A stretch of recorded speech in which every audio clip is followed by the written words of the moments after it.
Anyong guys, halo-halo ng Pinas, ginagaya na nga ba sa Korea?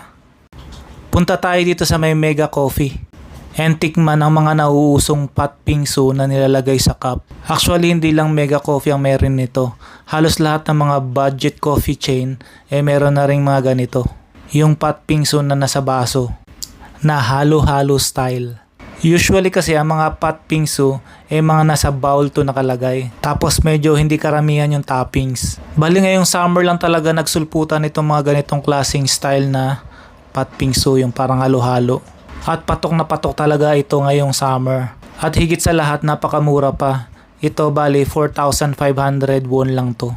Meron siyang red bean, ice cream, cornflakes, tapos may tok din yung rice cake. And actually may iba't ibang flavor din sila. Meron silang blueberry, meron chocolate, merong mango, at iba pa. Anyong!